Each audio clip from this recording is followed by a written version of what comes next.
everyone. Welcome once again to Star Wars Discussions. I'm Captain Logan. Joining me this evening is Dan Torrey. Hello. And beware to Steve Baxi. Hey, everybody. Today we are talking about Vision of Hope. Vision of Hope. Ezra got himself his first vision, and then he was able to hit that helmet with some blaster things, so he's making some progress. Let's go ahead and start with let's go ahead and that is my entire synopsis. Let's go ahead and go to Dan Torrey and get his reaction to Vision of Hope. Dan? This may be my least favorite episode of the series so far. I really didn't care for this one because the plot is like the scheme that they fall for. The plot of this episode is exactly the same, almost exactly like the plot of the episode where there's some fake anti-Empire person broadcasting things, and it turns out to be a fake, and it's a trap for them being lured. And instead of them being lured by the Inquisitor, they get lured by the other supervillain of the series this time, by Agent Callus. It's just sort of exactly the same thing, and they're stupid enough to fall for it twice, and it didn't look anyone in the group look very smart. Plus, the show is still moving at sort of a crawl. We're not getting all that much characterization stuff. Like, there's still hints at, like, Ezra, your parents did things, but we're not told what they're doing. That could be potentially interesting, but I don't know anything about them. But they just keep talking about it. I just wish the show would move a little faster. And the plots of the episodes hadn't been the problem with them, other than we didn't get a whole lot of character stuff. But this one, the plot didn't really even appeal to me because of the reason I stated before. So this is probably my least favorite one. I don't have much to say about it other than that. Not much really happens other than cool action scenes, which are fine. But I just wasn't into it personally. Not much happens except that he gets a vision, and then he's able to hit the helmet with Steve! Yeah, I'm going to agree with Dan. I wasn't crazy about this one. And the Inquisitor episode is my favorite episode of the series, aside from the pilot, which was a totally different thing than what we're watching, apparently. I didn't like the Senator too much. He seemed really generic. And the moment he turned around, we found out that he was working for the Empire the whole time. It just seemed like it was the easy thing to do. Like, of course, she hands him a gun, and then he suddenly turns their back on her, and then he's getting ready to hold him hostage. And, of course, that whole thing with, like, using riddles in your speeches to figure out where you're going to be next, that's too obvious for the Empire to not fall for, so clearly he's working with them. I don't know, I wasn't crazy about the structure of all of that. The only reason I think I even remotely liked that scene, and I'm okay with calling it the best moment, is we get Ezra to kind of break down for a second. Like, he just seems like he's lost all hope for a minute, and if that might contribute to some of his Jedi stuff later, maybe that's part of why he gets lured to the dark side, or part of why he's even more steeped in the light side. I thought that was okay.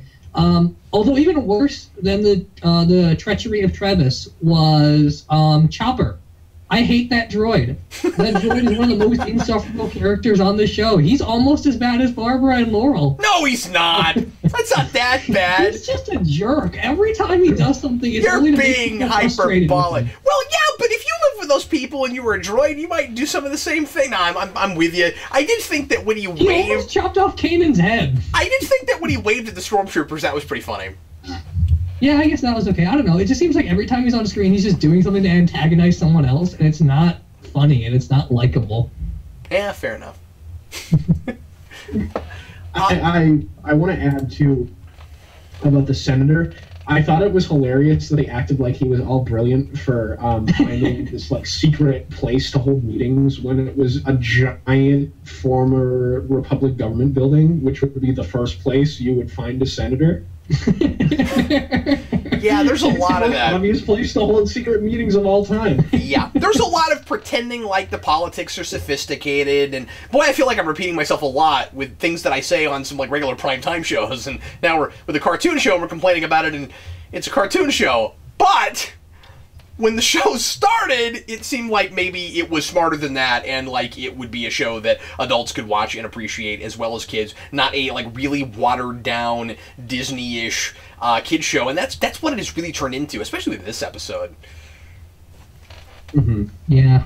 I guess I'll throw in more of my 2 cents real quick. So we're still on Lothal. We can't get away from that planet. I say this every week. We're still on that planet. Wouldn't it be really cool if just one time there's a senator guy we gotta go find? We gotta like, I don't know, go somewhere. And like yeah, this one was incredibly predictable, right? I mean, like the senator turning on them and turning out to actually be working with the Empire was not a surprise at all. I didn't buy that. I never bought that this guy was just, like, not used to being on the run, so he, like, ran out of breath before he had done any running at all, and he's like, well, you know, I've just gotten lucky and haven't had to actually do anything yet. That's why being a rebel is why I'm doing it. It's not hard. Honestly, if that had actually been the case, that might have been really interesting. If we'd done a character arc about a guy who turns against the Empire because he doesn't believe in their tenets and stuff, and he's used to everything being really easy because he's a politician and he's got people like wait on him hand and foot and all that kind of stuff. But then when things get hard, he considers going over to, for lack of a better term, the dark side, because he likes his lifestyle too much. Oh boy, wouldn't that have been kind of cool? But you know, you can't expect that kind of stuff, I guess. Too predictable. My favorite moment, I mean, I really didn't like much about this one. Was the Darth Vader droid. There's a droid that looks just like Darth Vader, and I think that's really funny. I saw that and I went, is that on purpose? Because they totally made a droid look just like Darth Vader. That's pretty funny. My worst moment was just when the senator reveal. I was like, yes, of course. No one is surprised by this. There were a couple other things I wanted to mention. I'm looking at this real quick. Ezra is too gullible. And frankly, just. And I mean, like, I want to sympathize with that whole plight. I just don't think that it's done in a very sophisticated way. When you get to the end, all of these people seem that we've got on the Ghost seem like the only reason they survive anything is because they're the main characters in the series, and it really is making me wonder right now why Callus is even worried about them, because they're not doing anything. They aren't. Like, Callus is after these guys. He's like, we've got to stop this rebellion. We don't have a rebellion yet. We got some doofuses. Well, as far as we know, they are supposedly doing things that we don't know about. That Hera is supposedly making things happen, but we're not told what they're doing. Okay, well, I have this crazy idea. Maybe what's happening then, Dan, is that they're showing us the boring parts in the interim, and not actually the interesting parts. Yeah, it's like the opposite of what Alfred Hitchcock says about Belly Runner. It's life's boring parts. Yeah, cut out. Nothing else. Well, they're just showing us the boring stuff right anyway. Well, let's go on to quotes. Did you guys have any quotes? I have a quote I hated. I got that. I don't have any quotes that stick out, really. Neither do I. Okay, well, I've got... I guess I'm being mean, but I've got 2 I don't like. Is that okay? Okay, here we go. Yeah, that's perfectly fine. Really? We gotta go Wizard of Oz, and you were there, like, as soon as you did that? No! If you just said it one time, and you were there, I would have been like, okay, that feels like a Wizard of Oz thing, but... And you were there, and I was like, oh, come on. And we're playing it serious. Okay. That's not the ride we're looking for. We're doing it again. Okay, we did it once. We did it in the pilot. That's okay. We cannot keep doing that. Okay, now moving on to That's So Stormtrooper. The best thing I could come up with this time for That's So Stormtrooper is the Stormtroopers think that Chopper is an Imperial droid and they just move on. And I wasn't real sure that I bought that, but then again, everybody's kind of played dumb in this one, so... Yeah, it's hard to like get excited or talk about any of that because even the Stormtroopers were usually dumb as a joke. They're dumb, and it makes the plot easier for characters, and that's frustrating. We really right now feel like we're just in a universe where nobody's all that smart, and the Inquisitor shows up and says really cool things, but then he can't be all that smart either, probably. Well, maybe I'll get flack for this, but like, the Inquisitor is almost like Bane. The Dark Knight Rises, where he just says cool things, but nothing he's gonna do is making any sense.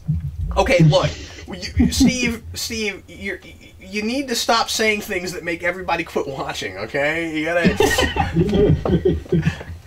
Okay, we gotta be diplomatic. We gotta be diplomatic about these things, okay? If you're gonna say something negative about Dark Knight Rises, you have to open with Bane looks cool and then give your criticism. Okay, that's very important. I should open with Christopher Nolan made this movie, and then yes, and then yeah. Bane doesn't even look cool. His okay, stop it! Is the redeeming quality. I'm gonna wake up tomorrow with character. I'm gonna wake up tomorrow with 15 subscribers. Okay. Anyway, be optimistic. Be optimistic. You'll have 18. Okay. Okay. Yeah. Well, I gotta have. I gotta have the character arc that Ezra had in this and have some hope. You know, learn to have some hope. I need a new hope. Ooh, I see what you did there. Yeah. Anyway, I gotta say this real quick. Wasn't there, like, the secret about Ezra's parents that Hera knows that we ended an episode with just not telling anybody about because it's Ezra's birthday party or birthday, so they make reference to that in here, too. She's like, no, they didn't do this when the senator's talking about them, but they never tell us what happened. Why are we keeping this away from the audience? Why are we keeping this away from Ezra? There was a point where she almost told him, and then it was just inconvenient, so then she did. I don't understand.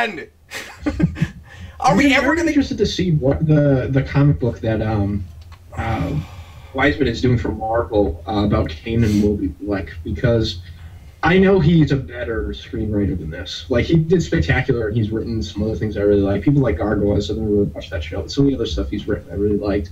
And I'm going to be interested to see, like, if there's anything to that character that he has ideas about. Yeah. He seems cool. Yeah, it would be really cool. But it's always sad when you get a thing like this that, like, it's on TV, so the people that really like it, or at least, you know, people that watch it will see it as the important thing, and then there'll be, like, this comic book that, if it's amazing, not nearly enough people will look at. I always hate that, you know? It's like couldn't we do that, the good storytelling in the actual show? That'd be cool. That would be nice. Well, anyway... I'm used to that with Star Wars, you know? Let's see what folks are saying in the comments. A lot of stuff about Dark Knight Rises. Naturally. Let's see. So I saw someone in the comments say they want to see what Ahsoka's fate is, and I would love to see that too. I would love to see the scene where she's brutally murdered. That would be awesome. I hate that character. I don't know what we're talking about right now. Ahsoka, the Anakin Padawan from Clone Wars. She had her character arc at the end of Clone Wars, and it was so dumb that I kind of want to see her come back just to see if it could get any dumber. I'm sorry. Did you say that there's a character in Star Wars called Ahsoka? Like Ahsoka. Have you seen the Clone Wars animated movie? No, I haven't. Oh, okay. Oh, okay. Have you seen Clone Wars at all? You know the little Twi'lek girl? I haven't seen enough to remember that. Okay. But now I want a character named Ahsoka. It's just a can running around. Okay, so we've still got like 5 minutes left, and I don't know that we have really anything else to add. Let's go ahead and do trivia questions real quick. Have we done that yet? We have not done that yet. Steve, do you have a trivia question? I do. It's really easy too. Who plays Senator Travis? Oh, okay. Well, it's easy if you look it up. I didn't even keep up with it. Steve, do you have a trivia question? Oh, I thought you would recognize his voice. Oh, not Steve. Dan, do you... Oh, I didn't. I didn't. Sorry. Oh, okay, because I know you're a big fan of him, so that's... Oh, man! Is somebody I'm a fan of? And okay, I'm not going to look it up. I can't wait for you to see it, to say it, and then me feel like an idiot for not noticing it. Dan, do you have a trivia question? I do. I believe in... I forget which prequel movie the thing is. I think it's when they have one of the Senate scenes in The Phantom Menace. An alien species that clearly isn't from Star Wars can be seen in the background. I want to know what alien species from what movie that's from. Oh, awesome. Okay. Mine is also easy if you've been keeping up with the show. This was another episode I had a hard time coming up with anything for. What is the code name of Hera's informant that's come up a couple times that I keep thinking is probably somebody we know? It's brought up often enough that it makes me wonder. Although, the show is getting to a place where I can't trust it to do, like, the cool stuff, even when it seems to be setting up the cool stuff. So, I guess we'll see. But anyway, she has an informant. What's the informant's name? And before we answer those trivia questions, let's go ahead and get some final thoughts real quick. Anything we didn't bring up that you guys want to mention? We didn't talk about the cadet friend guy very much. I was glad to see him show up again.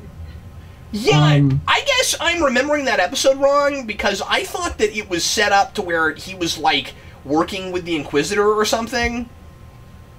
Yeah, he is. They kind of made some sort of reference to that at the end, but I don't know. Oh, okay. Because I'm... Okay, well, maybe this is interesting. I guess I'm wondering if he's playing both sides, or what exactly he's got. Because it seems like he's... that scene, unless I read it wrong, seemed like it was played almost like he's been giving Ezra more information off screen that we haven't seen. Like this isn't the first time they've seen each other since then. Am I wrong about that? Well, the way that episode ended was Ezra now has an informant inside the Academy, but the Inquisitor takes him under his wings, so it's almost like the Inquisitor knows about it, but no one else does, so he might play that later. Yeah. Okay. Well, I'm still interested in that. I'm glad that they put a pin on that and they kind of popped him back in once, because I've been looking forward to seeing that character show up again. I mean, I hope they do some stuff with him. Why have we not had more Inquisitor stuff so far? Why are we moving at such a slow pace on this show? That's my big thing right now. Is like, even as watered down as this one is, I think it's worse than they usually are for that. I feel like there's plenty of stuff we can still do with this show. I don't think that it's unsalvageable or anything at all. I mean, like even where we're at character-wise right now, it's not like we can't, do some cool, interesting things, especially because we haven't really gotten anybody very far anywhere, so, well, considering how far we are, and this season's only supposed to be 16 episodes. Man, I don't know, it feels like... sometimes it feels like the stuff that you might show a person before the season starts. Like, here's the prequel stuff. You know what I mean? Like, here's the in-between season. Sometimes it feels like that. Well, I mean, the one positive thing I can say about the show before we end off is, at least it's not as bad as the animated Marvel cartoon right now. Yes. They're worse. Agreed. I don't even want to use the word bad before I use the word dull. Use your imagination. That's where I'm at right now. I mean, I'm an analytical guy. I'm a character guy, a story guy, and I just can't bring myself to get excited about reading the show because there's just not a lot there. I mean, there's the obvious stuff, but once I start trying to analyze it, it's like, well, you guys watch the show, right? I mean, Yeah, well, and I mean, even if it wasn't sophisticated, if it was at least fun to watch, that'd be a totally different thing. But it's not even fun to watch anymore. It's just really predictable story stuff. And if you're a kid and you want to watch TV, then there are 50 other things you can watch than this right now. This would be boring if I was like 8 years old. Yeah, I don't know. So that's where I'm at with it right now. And I guess where you guys are, too. Hopefully, some more really cool stuff happens so that we don't have to just keep repeating ourselves and saying that every week. I'm not going to hold my breath, though, because Greg Weisman has left the show. I just read. Yeah. He left it. Yeah, his tenure ends at the end of this season. He had left production for season 2, whatever that Oh, okay. So maybe the season finale would be good. Well, anyway, let's go ahead and end off, folks. Let's get the answers to our trivia questions. Steve. The answer was Brent Spiner. That was Spiner? Yep. I didn't pick up on it right away. Or I guess at He all. also played the Purple Man and the Joker, another animated show, so that's cool. I know he's done a little bit of stuff, but well, I'm glad he's getting a little bit of work, man. Spiner's been mostly out of work for a long time, and that's not cool because he's great, and that's unfair. And anyway, yeah, he's fantastic. Yeah. Anyway, Dan. The answer to my question is E.T. Species, the Spielberg film. Really? That species has representatives in the Galactic Senate, which is really funny. I love how that's almost a trick question, the way you put it. What species? Whatever the heck E.T. is. Whatever that is.